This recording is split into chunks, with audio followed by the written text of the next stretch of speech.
आहे तुमची फ्रेंड पूजा। स्वागत आहे माझ्या डेली व्लॉगमध्ये। आणि मी पहिल्यांदाच व्लॉग शूटिंग करत आहे, म्हणजे पहिल्यांदाच मी आता माझी लाईफ तुम्हाला दाखवणार आहे, शेअर करणार आहे की मी माझ्या लाईफमध्ये कशी आहे, मी काय करते काय नाही करत दिवसभरात। तुम्ही सगळं जाणून घेऊ शकता, नवीन ट्रिक्स तुम्हाला मिळतील, लाईफ कसं जगायचं एन्जॉयफुली, कसं सेलिब्रेट करायचं रोजच आपला डे, ते तुम्ही शिकू शकता माझ्याकडनं। आणि मी एक टीचर आहे प्री प्रायमरी स्कूलमध्ये। थँक्यू। तर आपण आता पुढे पाहूयात काय आहे ते।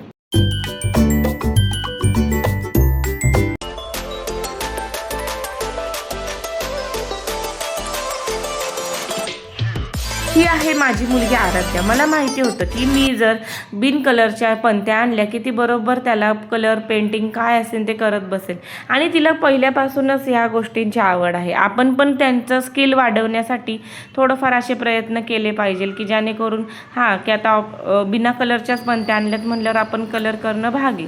वेळात वेळ काढून तिने, कारण तीही मला खूप मदत करत असते, तुम्ही पाहू शकता पुढे, म्हणजे प्रत्येक गोष्टीत ती मला हातभार लावत असते। असं नाही आहे की ती लहान आहे वगैरे, पण आहे ती लहान, पण तिला घरकामाची पण आवड आहे। रांगोळी पण तिने काढलेली, खूप छान काढलेली, मग तुम्हाला दाखवली मी रांगोळी। सो अशा आहेत तिने कलर केलेल्या पणत्या। तुम्हाला आवडल्या का नक्की सांगा, कारण ह्याच अशा छोट्या छोट्या गोष्टी त्यांच्यामधला आत्मविश्वास, आत्मबळ वाढवत असते, त्यांचं कॉन्फिडन्स वाढवत असतो।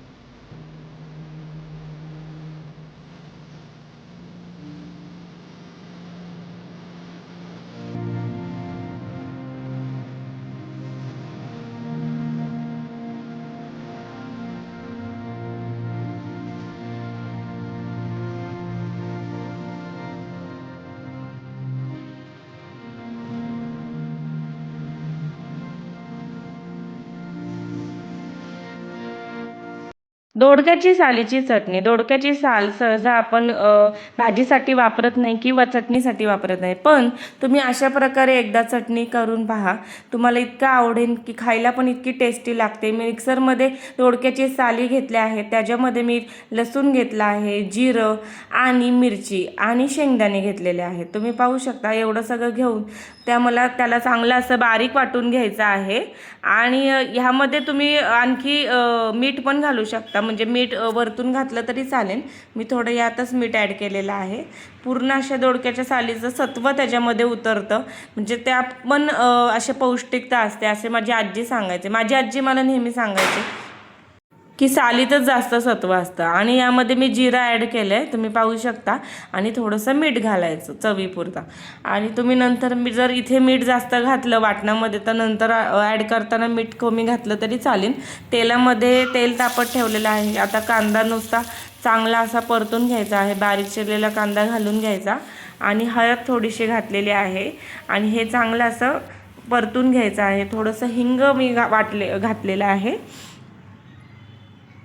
आणि तुम्ही जे वाटण आपण वाटलेलं आहे दोडक्याच्या सालीचं ते ॲड केलेलं आहे याच्यामध्ये। तुम्ही एकदा नक्की ट्राय करून पहा तुमच्या घरी अशी दोडक्याच्या सालीची चटणी म्हटलं तरी चालेल, कारण एक वेगळंच असं लोणच्यासारखं म्हणतात, ठेचासारखं लूक जरी असला पण चविष्ट असं चव पण इतकी छान लागते। चांगलं असं शिजवून घ्यायचं आहे, थोड्याशा पाण्याचा शिंपडा टाकायचा, आणि वरतून लिंबू पिळायला अजिबात विसरायचं नाही, कारण लिंबू हे आपली सिक्रेट रेसिपी आहे यामध्ये, की या म्हणजे म्हणतात ना एक टिप आहे की हे लिंबू ॲड केल्यावर ह्याला एक वेगळीच लोणच्यासारखी चव येणार आहे।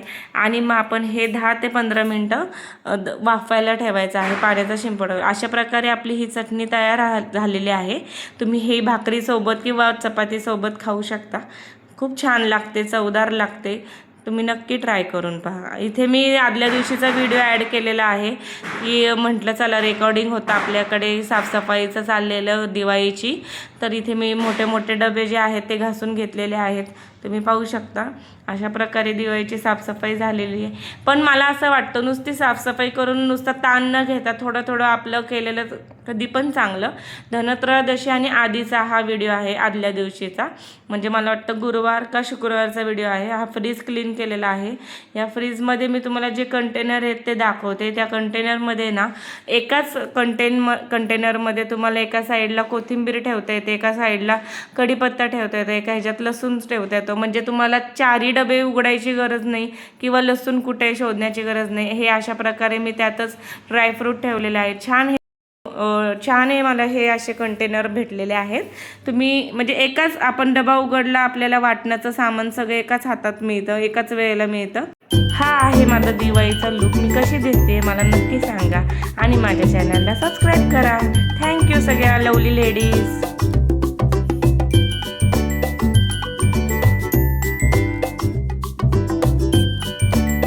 Tonto ni dori po pasha